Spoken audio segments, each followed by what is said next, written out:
अस्सलाम वालेकुम, मैं हूं अली रहमान और आप देख रहे हैं ट्यूटोरियल्स टाउन। आज की क्लास में हम देखेंगे इलस्ट्रेटर में हम अपना डॉक्यूमेंट सेटअप किस तरह से करते हैं, किस तरह से हम अपने आर्ट बोर्ड्स को मैनेज करेंगे, किस तरह से हम आर्ट बोर्ड्स लेंगे। आर्ट बोर्ड्स सिलेक्ट करने के बाद फिर जो है वो हम किस तरह से आर्ट बोर्ड्स को चेंज कर सकते हैं, ये हम आज के सेशन में देखेंगे। तो चलते हैं सॉफ्टवेयर की तरफ और देखते हैं कि हम डॉक्यूमेंट सेटअप किस तरह से कर सकते हैं इलस्ट्रेटर में।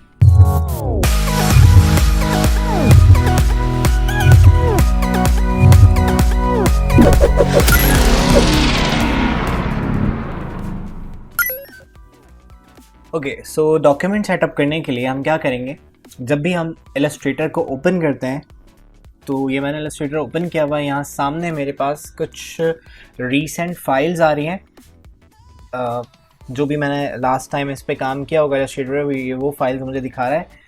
यहाँ पर मुझे सजेशन दे रहा है कि क्रिएट अ न्यू फाइल। आप न्यू फाइल बनाना चाहते हैं तो उसमें आपको A4 पेपर के साइज़ पे चाहिए या पोस्ट कार्ड के साइज़ पे चाहिए या वेब लार्ज, इस तरह डिफरेंट प्रीसेट साइजेस आपको यहाँ पर अवेलेबल है। देन फिर यहाँ पर आपके पास ऑप्शन है ओपन का। अगर आप कोई फ़ाइल, मैंने पुरानी फ़ाइल अधूरी बनाई थी, अब मैं चाहता हूँ उसके आगे मैं काम कर सकूँ, तो मैं यहाँ ओपन कर लूँगा। वरना मैं यहाँ से, अगर आपको एक नई फ़ाइल बनानी है तो आप यहाँ पे क्रिएट न्यू के बटन पे आप क्लिक कर सकते हैं। तो मैं जैसे ही क्रिएट न्यू के बटन पे क्लिक करता हूँ तो यहाँ पर मुझे एक इंटरफेस, एक पॉपअप मिलेगा, एक विंडो आ जाएगी मेरे सामने, और जिसमें मुझसे वो पूछेगा कि आपको किस तरह का साइज़ सिलेक्ट करना है अपना डॉक्यूमेंट बनाने के लिए। तो सबसे पहले तो आपको ये पता होना चाहिए आप बना क्या रहे हैं। कि अगर किसी क्लाइंट ने आपको कुछ दिया है बनाने के लिए, तो उसका साइज़ आपको पता होगा या उसने ख़ुद आपको साइज़ बताया होगा। या कॉमनली जो चीज़ होती हैं, लाइक विजिटिंग कार्ड होता है, लेटर हेड होता है, एनवलप होता है, तो उनके फिक्स साइजेस होते हैं। तो उन साइजेस पे अगर आपको बनाना है तो आप यहाँ से बना सकते हैं साइजेस देकर। लेकिन यहाँ पे कुछ प्रीसेट साइजेस भी हैं, उनको भी देख लेते हैं। तो ये रीसेंट साइजेस में वो साइजेस आ रहे हैं जो मैंने यहाँ पे बनाए होंगे। हो सकता है आपके पास रीसेंट खाली आ रहा हो क्योंकि आप पहली दफ़ा यूज़ कर रहे होंगे। मैं रोज़ाना काम करता हूँ इस पर, तो मैं डिफरेंट साइजेस सेलेक्ट कर रहा होता हूँ इसमें, तो वो यहाँ पर मेरे पास सामने आ रहा है। अगर आपने कोई प्रीसेट साइज़ सेव किया हुआ है तो यहाँ पर वो सेव में आपको मिलेगा। मैंने कोई साइज़ अभी सेव नहीं किया हुआ है।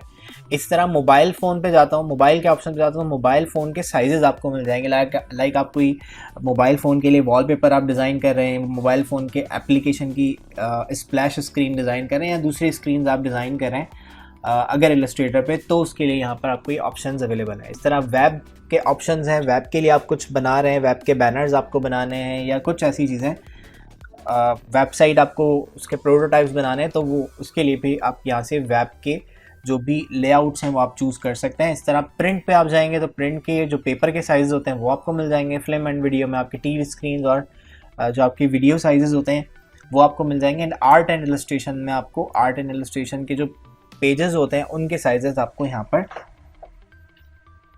अवेलेबल है। कोई अगर आपको कस्टम साइज देना है, सबसे पहले तो आपको एक प्रोफाइल पता होनी चाहिए कि आप किस तरह की प्रोफाइल पे काम करें। तो मैं आपको यहाँ पे दो चीज़ें बता रहा हूँ, ये आप हमेशा याद रखिएगा। पूरे ग्राफिक डिज़ाइनिंग में सारी ज़िंदगी आपको याद रखनी है कि हमारे पास दो तरह की प्रोफाइल्स होती हैं। एक होती है प्रिंट प्रोफाइल और एक होती है हमारे पास स्क्रीन प्रोफाइल या डिजिटल प्रोफाइल भी आप इसको कह सकते हैं। ठीक है, सो प्रिंट प्रोफाइल जो होती है हमारे पास, मतलब आप जब भी कुछ डिज़ाइन कर रहे हैं तो आपको ये पता होगा कि जो आपका क्लाइंट है वो जो भी आप डिज़ाइन कर रहे हैं वो उस चीज़ को प्रिंट करवाएगा या उसको स्क्रीन पे चलाना है।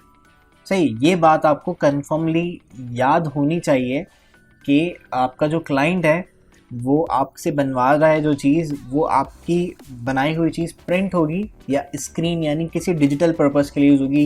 लाइक वेबसाइट पे चलाई जाएगी या आपके फेसबुक पे लगाई जाएगी, फेसबुक भी एक वेबसाइट है, या मोबाइल फ़ोन की एप्लीकेशन में लगाई जाएगी। तो ये आपको पता होना चाहिए कि वो चीज़ जो आप बना रहे हो वो किस जगह पे किस पर्पस के लिए यूज़ होनी है। तो अगर वो प्रिंट के लिए यूज़ होनी है तो दो चीज़ों का ख्याल रखना पड़ता है। एक होता है कलर मोड, जब आप प्रिंट पे काम करें तो आपको कलर मोड चाहिए होता है CMYK, यानी सियान, magenta, yellow and black. Same इसी तरह से दूसरी चीज़ होती है आपके पास रेजोल्यूशन। रेजोल्यूशन हमें चाहिए होती है प्रिंट पे जब आप काम करें, नॉर्मल प्रिंट जो होते हैं आपके हैंड हेल्ड प्रिंट्स जो होते हैं, यानी जिन प्रिंट्स को ऐसे कह लें जिनको आप हाथ में पकड़ के पढ़ रहे हैं, यानी जैसे कि कोई न्यूज़पेपर हो गया, कोई बुक हो गई, या विजिटिंग कार्ड हो गया, लेटर हेड हो गया, तो इस तरह की जितनी भी चीज़ें होती हैं, कोई पैकेजिंग हो गई, इस तरह की जितनी भी चीज़ें हैं वो आप 300 DPI यानी डॉट्स पर इंच पे आप इसको डिज़ाइन करेंगे, ठीक है। और सेम इसी तरह से जो स्क्रीन प्रोफाइल होती है बिल्कुल इससे डिफरेंट होती है। स्क्रीन प्रोफाइल में जो कलर मोड हम चूज़ करेंगे वो कलर मोड होगा RGB। दो तरह के हमारे पास कॉमनली यूज होने वाले कलर मोड्स होते हैं, एक होता है CMYK और एक होता है RGB। तो हम जो RGB है यानी रेड, ग्रीन एंड ब्लू, ये कलर्स जो है वो हम स्क्रीन पर्पस के लिए यूज़ करते हैं, क्योंकि हमारी स्क्रीन के पास इन 3 कलर के पिक्सल्स मौजूद होते हैं। और इसी तरह से हम इसकी जो रेजोल्यूशन होगी वो भी हम क्या करेंगे, वो हम 72 PPI यानी पिक्सल्स पर इंच पे रख के काम करेंगे। 72 पिक्सल्स पर इंच हो या डॉट्स पर इंच हो, एक ही बात है, कोई दोनों में डिफरेंस नहीं है। बस इसको जो है वो पिक्सल्स आपकी स्क्रीन के पास होते हैं, इसलिए इसको पिक्सल्स पर इंच कहा जाता है। और आपकी जो इंक होती है, क्योंकि प्रिंट जब आप करते हैं तो इंक के थ्रू प्रिंट होता है, तो इंक के जो डॉट्स होते हैं तो उसको डॉट्स पर इंच कहा जाता है, इसलिए ओके। तो ये दो चीज़ें आपको ध्यान में रखनी है। अब ये क्योंकि हमें पता है तो ये ऑब्वियसली सॉफ्टवेयर को भी पता होगा, तो सॉफ्टवेयर में चीज़ पहले से फीड की गई है। देखिए यहाँ पे अगर मैं मोबाइल चूज़ करता हूँ, मोबाइल के पास स्क्रीन होती है, तो मोबाइल पे जो भी चीज़ आपको बनानी होती है वो स्क्रीन पर्पस के लिए बनेगी। तो यहाँ पर आपको ये ऑप्शन नज़र आ रहा होगा, मैं इसको हाईलाइट करके दिखाता हूँ आपको। देखें यहाँ पे लिखा हुआ है RGB और इस तरह से यहाँ लिखा हुआ है रेजोल्यूशन कितनी 72। तो ये दोनों चीज़ें यहाँ पर सेट की गई हैं। इसी तरह मैं कहता हूँ मुझे प्रिंट के लिए कुछ बनाना है, तो प्रिंट में देखें ऑटोमेटिकली 300 हो गया और ऑटोमेटिकली जो कलर मोड है वो CMYK पे चला गया। अच्छा, यहाँ पे मैं एक और आपको बात बता दूंगा, अगर आप पुराना वर्जन यूज़ करें तो आपको ऐसा नहीं नज़र आएगा इलस्ट्रेटर। आप यहाँ मोर सेटिंग पे क्लिक करेंगे तो यहाँ पे आपको मज़ीद सेटिंग्स मिलती है, ऐसी कुछ सेटिंग्स आपको नज़र आ रही होगी। तो सेम है, जो ऑप्शन यहाँ बस स्टाइल चेंज कर दिए, यहाँ पे ऐसे मोबाइल फ़ोन वगैरह बना के नीचे साइजेस लिख दिए हैं। पुराने वर्जन में आपको यहाँ ऐसे साइजेस मिलते थे, फिर आप सिलेक्ट करते थे तो आपको पता चलता था उसकी विड्थ क्या है, हाइट क्या है। लेकिन यहाँ पर क्या है, बहुत अच्छे से आसानी से दे दिया है कि यहाँ पे ये फर्स्ट वाली जो है वो विड्थ है और सेकंड वाली हाइट। सो मैं यहाँ से चूज़ करता हूँ प्रिंट को। प्रिंट में जाके मैं सेलेक्ट कर लेता हूँ A4 पेपर। A4 पेपर में जाके अब यहाँ पर देखें, तो साइड में जाके देखें, यहाँ पे दिया हुआ है आपको प्रीसेट डिटेल्स। आप ये प्रीसेट मैंने चूज़ किया यहाँ से और इसकी डिटेल यहाँ पे दे रहा है। तो मैं सबसे पहले नाम यहाँ पे रख लें नाम आप, या फिर आप जब सेव करें तब भी आप नाम को चेंज कर सकते हैं। तो मैं यहाँ पे कहता हूँ कि इसका नाम रख दो आर्टवर्क 1, ठीक हो गया। उसके बाद सेकंड आपसे पूछ रहा है कि विड्थ कितनी रखनी है, और ये आपको ऑप्शन दे रहा है पॉइंट्स के अंदर। मुझे पॉइंट में यूज़ करना थोड़ा सही नहीं लगता, मतलब कैलकुलेट सही से नहीं हो पाता, तो मैं यहाँ से जाके इसको कर देता हूँ इंचेस, या मिलीमीटर भी कर सकते हैं या सेंटीमीटर भी कर सकते हैं, आपकी मर्ज़ी। आपको जो साइज़ बनाना है वो किस फॉर्म में आपको पता है।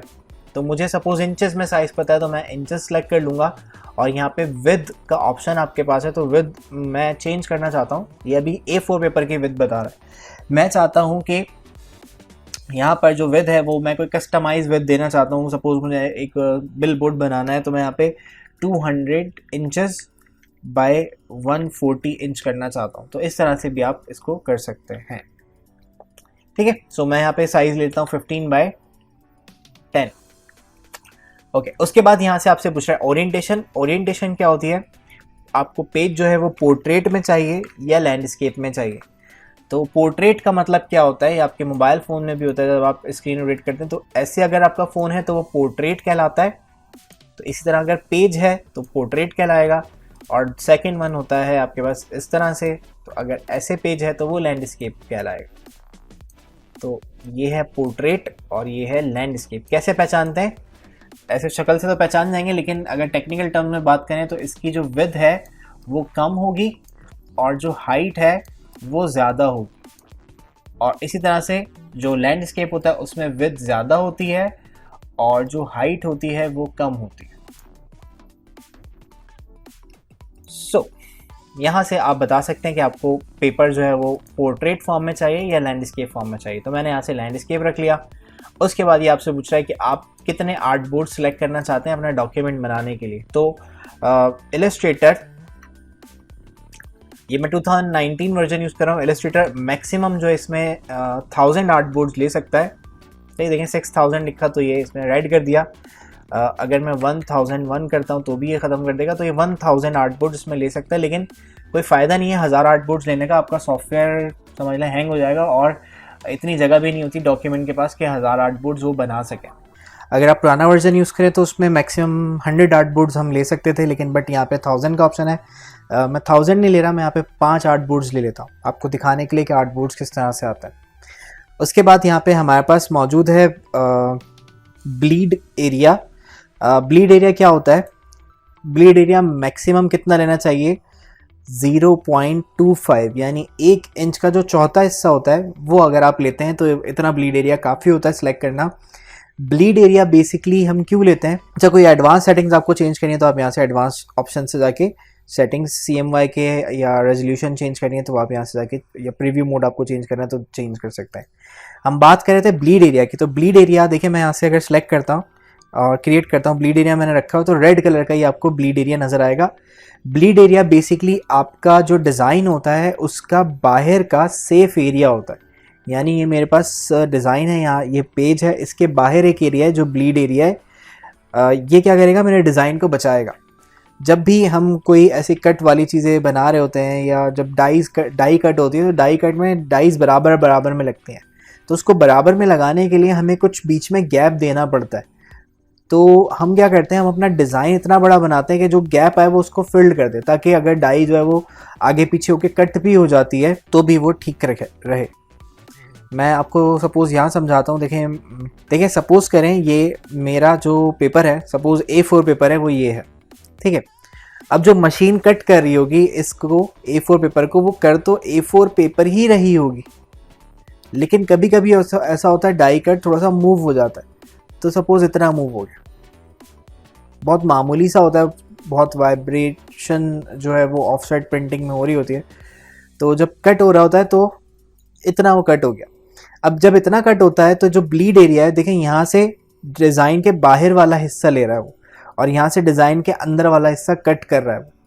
तो क्या होता है, कभी कभी ऐसा होता है कि यहाँ पर वाइट कलर आ जाता है, वाइट कलर की लाइंस या वाइट कलर की शेप्स आ रही होती हैं जो कि उसके बाहर वाला एरिया होता है। तो वो ना आए उसके लिए हम क्या करते हैं, हम अपने डिज़ाइन के बाहर एक ब्लीड एरिया लेते हैं और उस जगह पे अपना वही डिज़ाइन रख देते हैं जो कॉर्नर पे टच हो रहा होता है, उसको ड्रैग करके हम ब्लीड तक ले जाते हैं।